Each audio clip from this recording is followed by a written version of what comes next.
Hello everyone, welcome back to commerce point. आज की इस वीडियो में मैं आपके साथ एक बहुत ही इम्पॉर्टेंट टॉपिक को डिस्कस करूंगी, लेकिन बहुत ही सिंपल लैंग्वेज में। अगर आपको वीडियो अच्छी लगे तो चैनल को सब्सक्राइब ज़रूर कीजिएगा। ओके, सो आज मैं आपको बताऊंगी हाउस रेंट अलाउंस क्या होता है। इसको हम नॉर्मली HRA के नाम से जानते हैं, ठीक है। H stands for house, R rent and A means allowance. अब इसकी पहले डेफिनेशन पढ़ते हैं, फिर मैं आपको ना अपनी लैंग्वेज में इसको समझाऊंगी। House rent allowance refers to the amount paid by employer to his or her employee. मतलब कि हाउस रेंट अलाउंस एक अमाउंट है, एक ऐसी वैल्यू है जो कि एम्प्लॉयर देता है अपने एम्प्लॉय को। मान लीजिए कि अगर आप कहीं पर नौकरी कर रहे हैं और आपका बॉस कहता है कि ये लो 10,000 रुपये, अगर आप किसी रेंट के घर में रह रहे हो तो उसका रेंट पे कर दो। ये जो आपको 10,000 रुपये मिले हैं वो है हमारा हाउस रेंट अलाउंस। क्यों देगा employer? So that you can meet the cost of living in a rented accommodation. Accommodation का मतलब घर। आपका अपना घर नहीं है, आप रेंट के घर पर रह रहे हो और उसके बदले में आपको अलाउंस मिल रहा है, राइट। अब ये जो अलाउंस है, ये सोच कर देखो, एम्प्लॉय के लिए एक बेनिफिट है। मान लीजिए कि आपका अपना घर पंजाब में है, आपको नौकरी जो है वो दिल्ली में मिल जाती है। अब दिल्ली में जब आप जाओगे तो आपको रहने के लिए घर तो चाहिए। घर आप रेंट पर ले लेते हैं।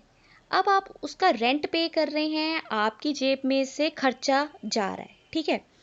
और साथ में आपका एम्प्लॉयर कहता कि मैं ऐसे करता हूँ, तुम्हें सैलरी में एक एक्स्ट्रा अमाउंट पे कर दूंगा जो कि आप जिसको यूज़ कर सकते हैं अपने घर का रेंट को पे करने के लिए, राइट।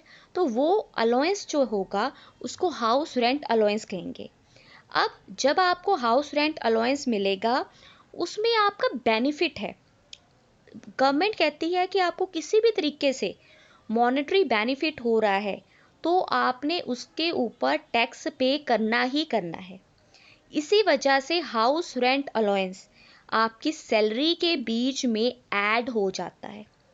लेकिन क्योंकि आप कुछ खर्चा भी कर रहे हो तो इसलिए सारा का सारा अमाउंट ऐड नहीं होती। कुछ अमाउंट को हम डिडक्ट कर देते हैं, कुछ अमाउंट की डिडक्शन मिल जाती है। अब वो डिडक्शन कितनी मिलती है, यही इंपॉर्टेंट पॉइंट है, राइट। वो हम आगे समझते हैं। आई होप आपको इतना क्लियर हो गया कि HRA क्या है। एम्प्लॉयर अपने एम्प्लॉय को देगा कि भाई तू रेंट के घर पर रह रहा है, इसलिए मेरे से ये एक्स्ट्रा पैसे ले ले, राइट। अब अगला क्वेश्चन आ जाता है, who can claim tax deduction on house rent allowance. पहली बात तो ये याद रखनी है, HRA कैश की फॉर्म में होता है, ठीक है, इन काइंड नहीं होता। अगर एम्प्लॉयर कहे कि ये मैंने फ्लैट्स बनाए हुए हैं, एक फ्लैट तू ले ले, इस पर रहना स्टार्ट कर दे, वो रेंट फ्री एक्यूमिडेशन होती है और वो पर्क्स के अंदर आती है, पर्क्विजिट्स के अंदर आती है। HRA जो है ये कैश की फॉर्म में होता है, ठीक है, पेमेंट मिलती है, इन काइंड नहीं होता। जो भी चीज़ इन काइंड होती है, जो भी बेनिफिट्स इन काइंड होते हैं, वो पर्क्स में आते हैं, पर्क्विजिट्स में आते हैं, उसकी अलग कैलकुलेशन होती है। HRA इन कैश की फॉर्म में होता है, इसलिए इसके ऊपर जो है आपको डिडक्शन मिलती है, राइट।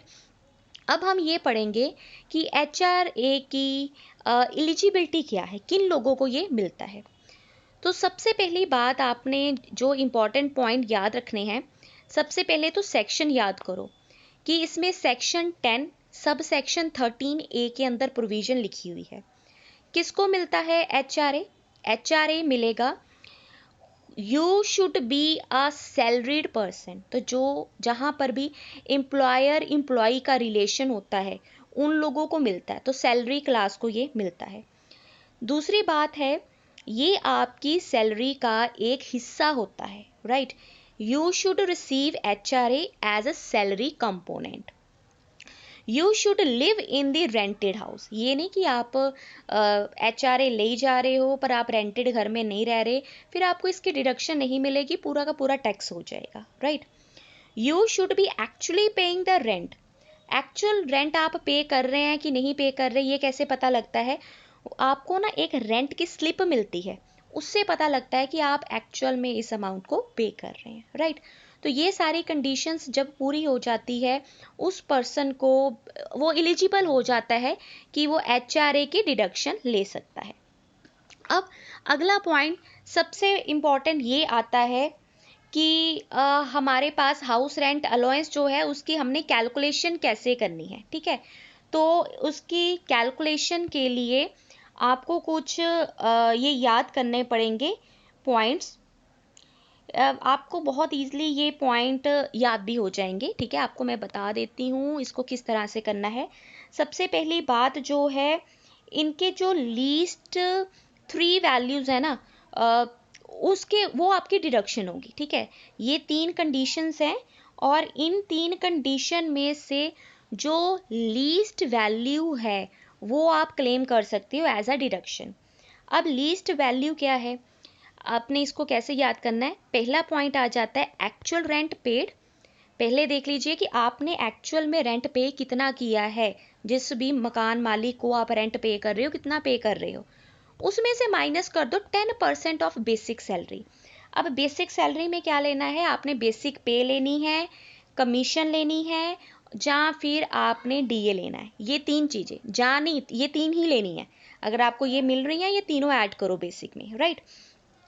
दूसरी कंडीशन है एक्चुअल HRA, एक्चुअल अलाउंस, आपको एम्प्लॉयर कितना दे रहा है, दूसरी आपने ये चीज़ रख लेनी है। तीसरा क्या है, अपनी सैलरी का 50% कैलकुलेट कर लो अगर आप मुंबई, दिल्ली, चेन्नई या कोलकाता में रह रहे हैं। मतलब कि आप अगर मेट्रो सिटीज़ में रह रहे हैं तो 50% कैलकुलेट कर लो। अगर आप रह रहे हो इन मेट्रो सिटीज़ के अलावा किसी और सिटी में, तो अपनी सैलरी का 40% कैलकुलेट कर लो। अब इन तीनों कैलकुलेशन में देखो सबसे मिनिमम अमाउंट क्या है, उस अमाउंट की जो डिडक्शन है वो आपको मिल जाएगी, राइट। लीस्ट अमाउंट की डिडक्शन आपको मिल जाएगी।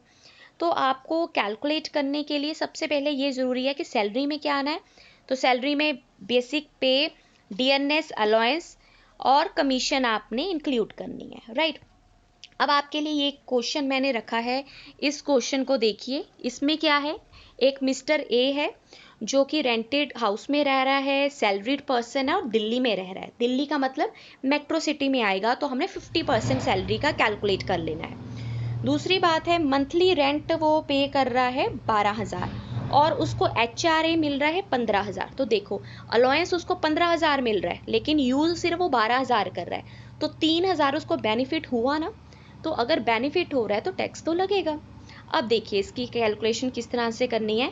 ये बेसिक पे आपको उसकी सैलरी के कंपोनेंट्स बताए हुए हैं और सैलरी के कंपोनेंट में से सिर्फ हमने बेसिक पे को उठाना है। मतलब 23,000। HRA नहीं लेना, कन्वेंस, मेडिकल, ये सारी चीज़ें नहीं लेनी। बेसिक पे में आपकी सिर्फ बेसिक, कमीशन और D आएगा, राइट। तो अब देखिए आपने सबको यूज़ करते हुए आपने तीनों पॉइंट्स में कैलकुलेशन कर लेनी है। तीनों पॉइंट्स में क्या है, एक्चुअल रेंट कितना था 12,000, माइनस कर दो बेसिक सैलरी का 10%, तो 23,000 का 10% हमने माइनस कर दिया। एक्चुअल HRA उसको कितना मिल रहा है 15,000। 50% ऑफ सैलरी क्यों किया, क्योंकि वो दिल्ली में रह रहा था, तो 15% सैलरी आ गया 11,500। जो लीस्ट वैल्यू है, this is the least one, इसको आप एक्चुअल HRA में से 15,000 में से माइनस कर दो और बाकी की अमाउंट जो है वो क्या हो जाएगी, टैक्सेबल हो जाएगी। I hope you will like this video. If you like video then don't forget to subscribe Commerce Point. Thank you everyone.